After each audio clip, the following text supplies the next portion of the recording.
40, 20. Welcome to the Hirsute podcast. I don't want to say this is representative of the Rugby League media, but here's 6 white men, 5 of which are middle-aged. Well done on bringing the age down. I mean, that's 4 English and 2 are Australians. Yeah, that's good stuff. Where's the representation? Where's the representation? What's going on? It's just a chat. We're just going to have a chat about whatever's going on in the world of Rugby League. Steve, what's going on in the world of Rugby League? I've been to 2 media days in 2 days, and they've been great. I went to the Wigan one yesterday and Leeds today. That's why we're here at Headingley. And I thought I was really smart last week, and I made an executive decision not to travel to Barrow for the pre-season match, where I was going to bust a few, get rid of a few cobwebs of calling for the year ahead. However, I wasn't smart enough to not book a hotel for next 2 nights, and the second game I was going to call, which is Cass and Sheffield, has been called off. So now I've just got a hotel room for no reason for 2 nights. So I'm just going to push out copy for all of you. There's always a reason. In Leeds, Well, that's the thing. I never go anywhere. Like, I just go to rugby league towns and stay in rugby league towns. So I thought I'd sort of head up Whitby, Harrogate way, because I haven't been to Harrogate in a decade. So I got a hotel because the weather's terrible, so the hotel's really cheap.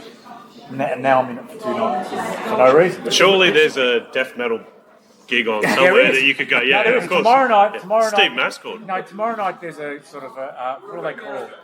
There's a band that I've seen once before from America playing here in Leeds, but I didn't fancy it. It's a very, very Australian take on geography there, Harrogate and Whitby. They're close together. Yeah. It's like there somewhere. New South the same Wales, state. New South Wales, Queensland. Yeah. Rugby League hotbeds. I think this is the first time Ross has been on since the Radio Yorkshire days. Yeah, I'm back. Yeah. Lean forward. I can't see you. Ross, what's going on in the world of Rugby League? Well, he won't tell you what's really going on. Yeah. I was with Steve and John yesterday at Wigan Warriors Media Day. That was fantastic. Been at Leeds today. Everyone's been up for interviews. Did a great interview with Jake Connor and Mike Osiva.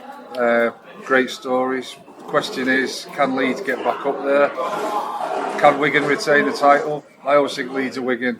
It's not even up for debate. 2 biggest clubs, most successful. Obviously Saints are always up there as well. But yeah, here at Headingley, that's the question for us, isn't it? Can the Rhinos restore former glories in 2025? No idea why you're asking me. Of all the people to ask around the table, ask the one who's always going to say, of course they're top foot material. Yeah, it's interesting because you can't judge anything at any of these media days in the same way that you can't in any pre-season friendly. You can get a feel for maybe does anything look or sound a little bit different, and what we forget is this time last year Leeds were talking about the arrival of Crofton Ackers and they were going to break back into the top 6 and it was going to be good times back at Headingley, and it didn't happen. So everybody's saying the right things. I think we'll come back to the cover star of the current 40-20. Is he going to be the wild card that makes the difference as opposed just to the wild guy who doesn't make a difference? I don't know, everybody's talking about Brad Arthur and made a positive impact, so we'll see. I think it was interesting, just speaking of Brad Arthur, and he was saying about when he took over, he wasn't making any comment about the Ron Smith era, but when he took over, he said the team wasn't fit enough to play the full 80 minutes. Their conditioning wasn't good enough. I think that's a pretty damning assessment, and why, when the season was still going, semi-finals, grand final, some of that squad was still training. So he didn't really pull any punches, and obviously indicated that I think it's probably unlikely he will be Leeds coach in 12 months' time because he misses his 2 sons who are at Manly and Newcastle, respectively. And by then the Perth franchise has been announced and he'll be the head coach. Well, P&G, lovely Port Moresby. I might be P&G's final choice as coach after everyone turns it down. We seem to split the room into people who are upset Hull FC, either their fans or people involved, and people who might not have, well, no, I think we all. There's been the war on drugs, the war on terror, now the war on Hull FC. That's what's going on. Louis Chapman-Coombe, what's going on in Rugby League? There's quite a lot going on in Rugby League, but for me, I think the big thing, amongst many, is Hull FC. we were speaking to Phil earlier about this, and if Hull FC don't finish bottom, then who does? That's my big question. I just, today Jordan Abdul's gone. He came in this off-season. He's been at the club for 2 months and gone, and he's one of their star signings. I'm just not convinced that they're going to go. I want to be proven wrong, 100%. Like last year with Salford, I said they finished 11th, and they made me eat some very big humble pie. I think they made a lot. As big as I think most people, I don't think you were alone there. As big as the it was bigger than that. It was like a family-sized pie that Salford gave me, Could they afford and rightly so. Could they afford it? But You banned Richard. Some bloke behind me said that, wasn't me? But yeah, I think that's the thing. I just don't see it. Maybe Cass, maybe even Huddersfield. But I think that battle at the bottom, those three are going to be right in there, and they're going to be almost fighting each other off to come 12th. Interesting you didn't mention Wakefield. now you're Wakefield fans' favourite journalist because you're not mentioning finishing bottom. Haven't you tipped them for the playoffs? Yeah, it was a bold prediction, and I will stand by the fact it was a bold prediction. First? No. But I'm really liking the way that they've built their squad last season to then come into it stronger this season, and then they've added. A bit like Lee did. Yeah, a bit like Lee, but then they've added the talent of Mike McMeekan, Tom Johnston, Ollie Russell, players like that. They've added all of those players in, and have only strengthened the areas where they were potentially a tad a bit weak last year. The halfbacks. Luke Gale's gone, but he was 37 last year, something like that. They've strengthened the areas they needed to, on top of a squad that won 25 from 26 or 24 from 25. So I really like Wakefield, and I'm fairly open with it. I stand by everything I write. I wrote that I think Wakefield could make the playoffs, and I think that they actually could make the playoffs this year. But I don't know whose spot they take. That's the big caveat. He's my favourite. John, you're not. What's going on in Rugby League? Did you learn anything in Australia? Is anything going on? I had lots of nice lunches. I had a lovely... Did they decide they're going to come over and play? Because we're still waiting. I don't think Tony Curry's going to play anymore. I think he might be fully retired. But he's a lovely man, a Leeds legend in Queensland, Australian, and a Metacast legend in Jamie Sandy, who's gave us a tour of Redcliffe Leagues Club, and that's a fantastic facility. I think it shows why Redcliffe, even though they haven't made the 8 in their first 2 years, but why I think they will do great things with Mr. Wolf in charge, who knows a little thing about winning. Who will be, no doubt, calling up people like Morgan Knowles and saying, would you like to come and have a look at how good this facility is? Well, that is a rumour, Phil, but I couldn't possibly comment on rumours. You don't comment on rumours, do you? No. That's about... Try and speak to people when it's out of fashion. But, I've been out of the loop, but I have been enjoying the climbs of Queensland and New South Wales. Phil, do you know anything? The cricket was good, but we can't talk about that. That's still going. The interesting thing is going to be what happens now to Mark Sneyd. So as we sit here at 2:30 on whatever day of the week it is, afternoon, Jordan Abdul has left Hull quite unexpectedly and suddenly. I know he was injured and probably wouldn't have made the start of the season, but pictures of him at training made him look in better shape than he was at Catalan. And the rumour for that was then Mark Sneyd was being pursued by Hull with a mega £1 million offer. Somebody at the media day who would know these things thinks that Hull might be trumped by Lee for the signature of Mark Sneyd. Well, there's the interesting quote in your story yesterday about Chris Chester saying if he was available, they'd be interested. Yeah, well, I think they are interested, but he was not available when I spoke to him yesterday. I don't have any special insight into the Salford situation. A lot of people saying they will have to sell players. I think the point that Salford have found out the impact last season of selling players, while they still played well, their fan base they actually dropped, even though they performed better. So I think your fans do lose faith when you consistently sell your best players. And Mark Sneyd was by the streets of Malacca their best player. What would that say about Salford though, Phil, if they let the best player go or the best playmaker? They may not have any option, but the interesting thing would be if Lee trumped Hull, with all of the signings that Hull have made from Lee and the bad feeling that left between the two clubs.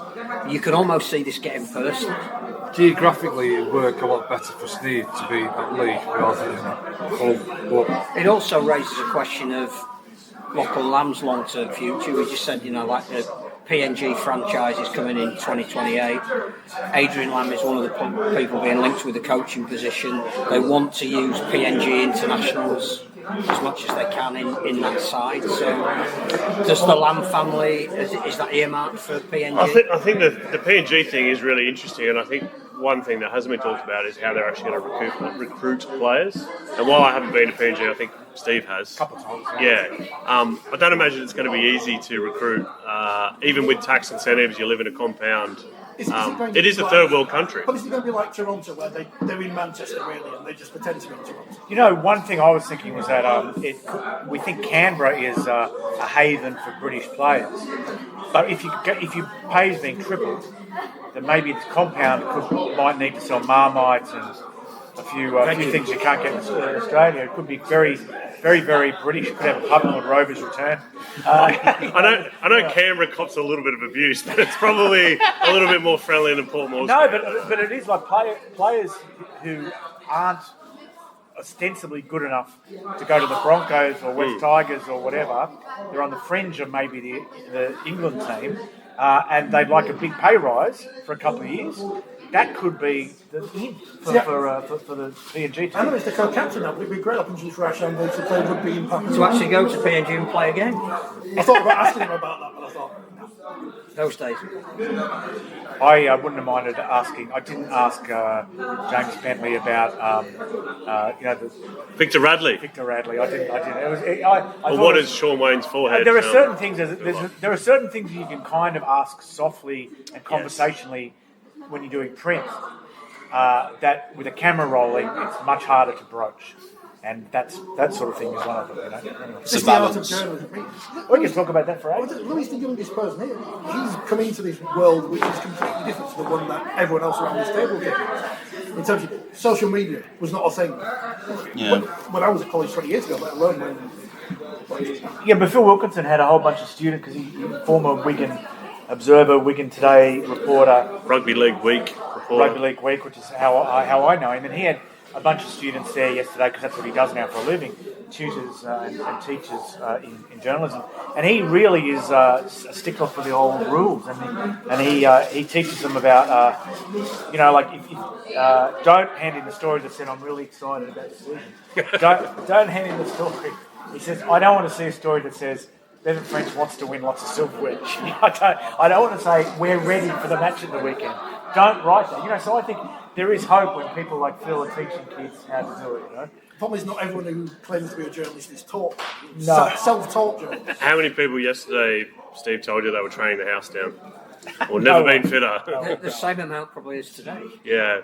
Well, Jared O'Connor. It's interesting though that he has been fitter. Obviously. I mean, Phil thinks about journalism more than I do, but writing. When I say journalism, I mean, I don't mean, whether you Whatever we do. whatever we do. Yeah, whatever we do. But I'm trying to remember what my point was about to be. We used to write things that were straight, and now they're cliches. I've been around so long. So things like training the house down, I probably came in for the first few months I was doing journalism. That wasn't a cliche. That was just a proper statement. Yeah, it was just Whereas now writing it straight. it's page 1 of the media handbook. You're given at the start of the season, training well, pre-season's gone well, ready for the season. The boys are very tight. The boys. Did you notice any difference between Wigan and Leeds? The 2 media days you've been at, are they Very different. Not in terms of the structure of the day, but I mean in terms of what they're saying and the likelihood is that you can believe what they're saying? I mean, probably, that's a fair point. Probably not in terms of what they're saying. I think the difference would be the access, the insight that you're given by Wigan. You really are welcomed into their training facility. Yesterday was a public relations exercise. It was. Today was a media day. Yes. Well, today was a photo shoot with some sponsors and then some interviews in a hallway. Which was good, which was great. It was fine. I mean, I'm not sure. I don't know if the NRL clubs even still do a February media day. That's a good question. Yeah, I don't think there's ever been, even in Canberra, there hasn't been a team photo taken in the snow. But I think we would all say, I would imagine we would all agree that you get your best stuff or your best insight when you do one-on-one interviews, when you have a long time with a player or a coach, because you can build up a rapport. And that is harder and harder in the modern And it works, professional sporting world. it works both ways in that it's much harder to burn someone that you know than someone you don't know. Yes. So it's also that we get to know them, but they also so from their point of view, the sacrifice is that they have to deal with the likes of us. But the benefit for them is that if you're thinking about writing something about someone you've never met, you subconsciously view it differently than if it's someone you've met. So, and you'll see clubs and coaches subtly turn that screw further and further and further in the hope of it paying off down the track when they need a favour, or they need something not written, or whatever. So there's that basic level of it. We'll invite you into a media day, and then you'll know that guy, and then you'll be less likely to write something bad about him. And then there are degrees of that where we'll do more for you.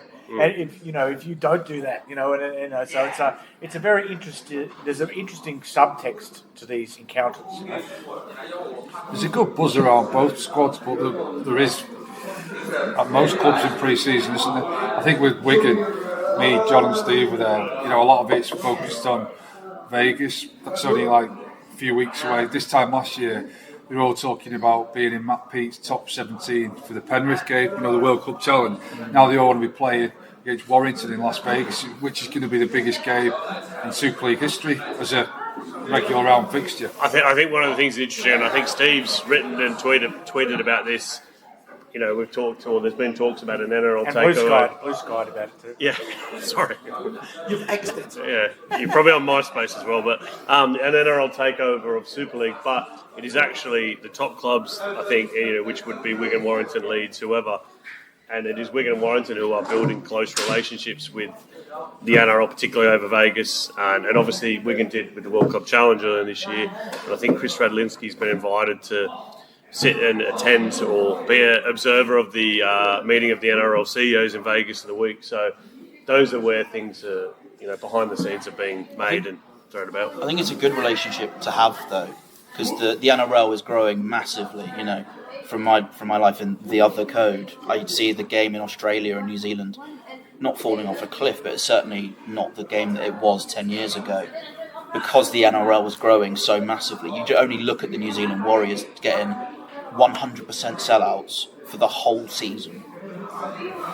So it's a smart move to align yourself with a growing league and therefore a growing sport. I just think it's a really smart move by Wigan to get in with the NRL and to get in and properly go, okay, we're essentially going to be, when PNG come in, it'll be the 18th, but Wigan might go, we're going to be the unofficial 19th club of the NRL and run it like an NRL club. I think it's a really smart move from the NRL to include Super League at this stage, because if you're going to buy anything, whether it's the whole competition, part of the competition, the name of the competition, you wait until it's at its lowest ebb. And I think they've seen that Super League is there for the taking. It's one of the reasons, I think, why again the ARLC can see the benefit of test matches being over here at the end of the year rather than over in Australia. I think there'll be financial incentives to do that. There'll be people wanting to make money off the back of that, but they can see the value of an expansion of what they're doing beyond PNG, beyond Perth, and that has to be something to do with over here. It's very early stages, but you can see why it suits both parties. And Wigan and Warrington want to be in the vanguard of it. Leeds and Saints won't be far behind that. But if something's happening, they'll need to be involved in it. But it's actually smart from the other side of the world to include them. They didn't have to put the women's game on. Yeah, I was going to say about that. I love that. It's really significant, I think, for you want to break a market. Break it with product that they've not seen before. Well, I think that's interesting because they have seen women's rugby union sevens, and obviously, but it's not the same level of contact. No, but her first name escapes me. But she's got more followers on social media than any male rugby union. Yeah, most followed rugby player in the world. And you look at that and think, and most of those will be American. She's got Dancing, I think Dancing with the Stars, and. So there is a market for women's rugby, whether it be league or union. She wants to be part of the NRLW because she knows it's the premier women's competition in the world. This is just a publicity stunt of Bristol Bears women, as Louis will probably know, being a union man. She basically came on the other day in front of nearly 10,000 people at Ashton Gate. They normally play at Shaftesbury Park in front of a couple of hundred. They got nearly 10,000. The game was on TNT. It's shown all around the world. Ilona Maher Forget the fact that Gloucester Hartbury stuffed Bristol Bears. It didn't matter. A load of It mark. didn't matter, Everyone- she didn't get a pass. Well, she In was the 20 culpable minutes for she was on. she was culpable for one of their tries. Sounds like English rugby. she have a- Was it scrummaging and just She walks? gave away one of the tries, but the fact is the publicity. No one cares. There was Yeah. a massive piece in the Times, massive piece in the Guardian, Yeah. the Telegraph. They all had You'll correspondence find it in there. the next 4 or And 5 Just to outreach. cover. But one of the things story. is she promotes herself. Yeah, She's very body confidence. Yeah, but also because she wasn't a professional till much later in her career, so she had to make her own money. And I think a lot of rugby league athletes probably don't fully understand that concept of marketing yourself. That's definitely as a property. something. The Americans do it so Yeah, much better than that's anyone definitely else. something players can look. As people my age, you know, I follow American football and I follow basketball mainly because I play video games. I play Madden. I play NBA 2K. But I know the players more than I know the clubs. And in America, people buy jerseys with names on. They don't buy jerseys of clubs. So if you look at interesting, yeah. so people It's now Messi buy, at Miami yeah, FC and and like Jason Kelsey retired 2 seasons ago, and people are still buying his jersey because he's a personality, and people want to walk around town in a Philadelphia strip with 62 Kelsey on the back. People want personalities. People need personalities. that's the Jake Paul thing as well, isn't Yeah. it? You It's know, also Jordan Mailata, who again, nobody has a clue who South Sydney Rabbitohs are, but especially he's the now- under-20s development. He's no, but I mean that are buying his shirt and realising that his backstory and the fact that they don't even care that he never actually really played first grade for the Rabbitohs. Yeah. It's the fact that's part of his backstory. Yeah. And I think the NRL, ARLC, their influence that they now have on the IRL board, they're noticing that. And that's why I think, again, it's not just a one-sided thing. Please come and buy us because we ain't got any money. It's like, there's a reason why we might need you. There's eyeballs here. Yeah. And in America, which they're going to get through not just taking NRL games every year for 5 years. Oh, there's an English element to it as well. Oh, there's a women's element to it. I think it makes marketing logic. but that's why they've got to be. The RFL and Super League have got to be pushing Junior and Semba, Absolutely. Harry Newman. Well, but they won't. Wigan will. Leeds will. That's the thing. I don't. Warrington will. The club's doing it isn't enough. I don't think. I think it's got to for them to be national also got to come from the stars. person. I'm not sure. Yes, that, it does. I'm not sure that the RFL or Rugby League Commission have got the resource to do that. I think that's Wigan have arranged this. The RFL haven't. But it's not all about resource. It's about strategy. It's about ideas. It's about initiative. And having the people to do it. Yeah. And Wigan, I think, have earmarked not just they want to be the best team on the field, but they want to put Junior December, Harry Smith, Bevan French, whoever it might be, in front of more eyeballs, so that people walking around Las Vegas after they've gone might buy a Wigan 6 French shirt. Have I mentioned in the magazine a couple of the Women's Super League players doing social media about their rehab? Not only have you mentioned it, but it's actually stayed in your column. Well, that's what I mean, because You're not subbed it out this time. because Kelsey Gentles is coming back from injury. She's doing videos with her daughter getting in the way of her doing them, which is funny. But she doesn't talk to you though. No, we're friends now, I think. Leah Burke's doing the same thing. Emily Woods is she does all kinds of wacky things trying to get attention. She's a social media sensation. But it doesn't seem to be male players doing the. Well, it's the same thing. Yeah. You look at It'd be a good story in Love Rugby League. 20 rugby league feuds you didn't know about. That'd be one. I'd about that one. Yeah, me versus. I'd read that story. Me versus the York Or squad. 5 over 4 issues. The York squad. You're not Phil Rothfield. This is not the Daily Telegraph. Phil, just go back to your point about the NRL and, taking control of Super League or the top end of Super League. Obviously, Steve was there last year for the doubleheader, wasn't it? It was. Yeah, and now this year, a few of us are going for what's going to be quadruple header. is it split over 2 days? A double No, no. it's 4 games in one day. 4 games over one day. We were all speaking to Chris Rodlinski yesterday, and he was sort of saying, "What happens next year?" And Five games. 6 games in a day. It's just double. You make a weekend. You make a And on weekend of two. it. Leeds Saints as well. A double. You make a weekend. And the thing about that is, nobody's talking about making a full-time professional competition in the USA.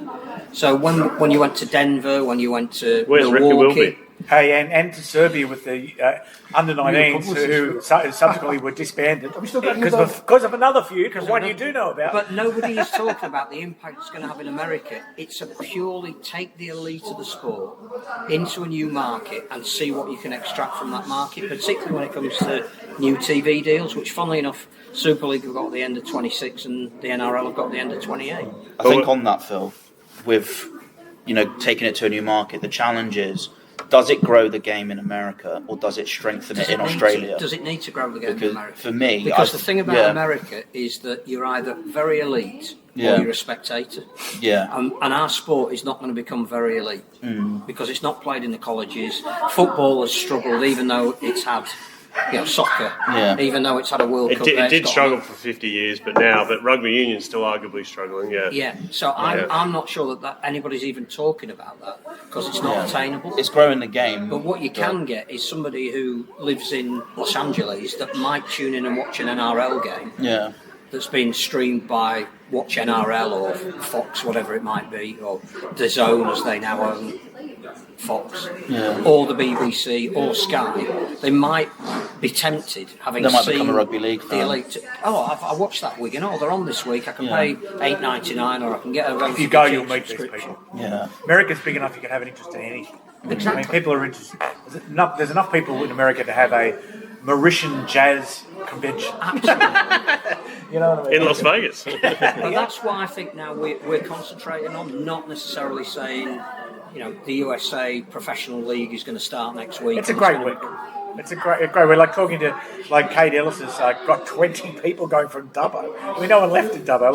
And a lot of the people going from Australia haven't travelled much. I mean, it's Australians do travel a lot, like Brits and Irish and Kiwis, but nevertheless, these are a lot of people who wouldn't normally travel. They go to Bali for their holidays, and they're going all the way over Las Vegas, asking the dumbest questions on Facebook, But we That's just how do we get a passport? How do you get a passport? Yeah, but a visa? Yeah, one of my favourite stories from last year. We left the stadium at 1:45 after filing. I'm walking across this bridge over the freeway with Ben Everill and Brad Walter, two other guys from Wollongong. Went to casino, and there were some rugby union players from Santa Rosa there who were there to watch, of Fijian background. And there's a guy from Fev at the bar, and he walked over and he goes, like this, and then I introduced him to this guy as he goes, winger to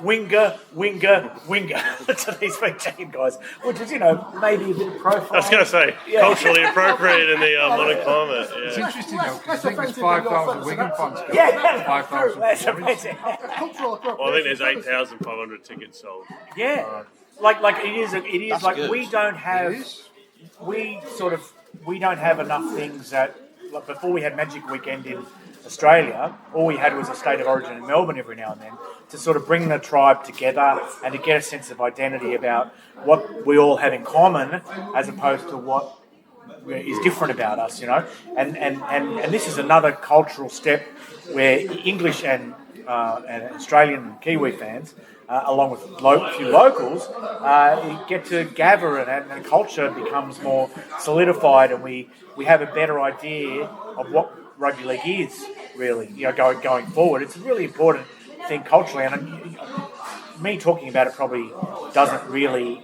You've got to go there and experience to be so far from home in such a foreign environment, and to meet people who are also from a long way away, and yet you've all got the same thing in common.